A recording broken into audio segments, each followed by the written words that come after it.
মোজাম্বিকে সহিংস রাজনৈতিক পরিস্থিতিতে বাংলাদেশিদের ক্ষতি হয়েছে আনুমানিক ৩০০ কোটি টাকা।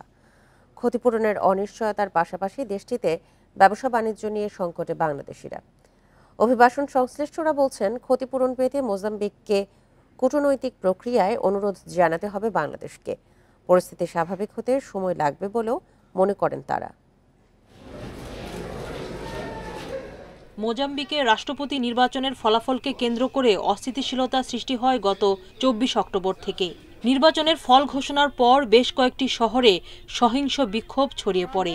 এতে মোজাম্বিকে বসবাস করা প্রবাসী বাংলাদেশিরা মারাত্মক ক্ষতির মুখে পড়েন। মাপুটো, নামপুলা ও জাম্বিজিয়া প্রদেশে বসবাসকারী বাংলাদেশিরা সবচেয়ে বেশি ক্ষতিগ্রস্ত হয়। বিক্ষোভকারীদের তাণ্ডবে ৩০০-র বেশি বাংলাদেশি মালিকানাধীন দোকান লুটপাট ও সম্পূর্ণরূপে ধ্বংস হয়েছে। হামলা ও লুটপাট হয়েছে বাসাবাড়িতেও। দেশটিতে বৈধ অবৈধ মিলিয়ে ৮ থেকে ১০ হাজার বাংলাদেশির বসবাস, যার মধ্যে অন্তত ৫,০০০ চরম নিরাপত্তাহীনতায় ভুগছেন। এক্সপোর্ট ইম্পোর্ট হচ্ছে না, কোনো মাল বাইরে থেকে আসতেছে না, বড় বড় ব্যবসায়ী সব ধ্বংস করে ফেলছে। ১-১.৫ মাসের মধ্যে কিন্তু খাদ্য সংকট দেখা যাবে। তো কালোরা পাবে কোত্থেকে? তখন যদি খাদ্য না পায়, হয়তো আমাদের ঘরে ঘরে আক্রমণ করতে পারে, লুটপাট করতে পারে।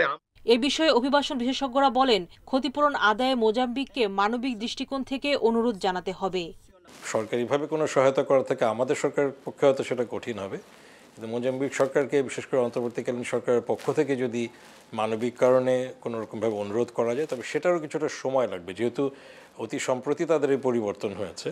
মোজাম্বিকে বাংলাদেশের অনাবাসিক দূতাবাসের দায়িত্ব পালন করছে পর্তুগালে বাংলাদেশের দূতাবাস।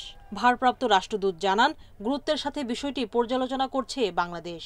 ক্ষতিপূরণের বিষয়টি তো আসলে ওই সেই দেশের সরকারের উপর নির্ভরশীল। তো আমরা সেটি মৌখিকভাবে জানিয়েছি, যেহেতু আমরা বলেছি যে আমাদের বাঙালিদের আসলে অনেক ক্ষতিগ্রস্ত হয়েছেন। তো ওখানে যাওয়ার পরে আমরা যখন ওনাদের সাথে আলোচনায় বসবো, তখন অবশ্যই আমরা এই ইস্যুটি তুলে ধরবো।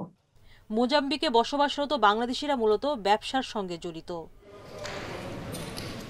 সুলতানা জাহান মিতু, ইন্ডিপেন্ডেন্ট নিউজ, ঢাকা।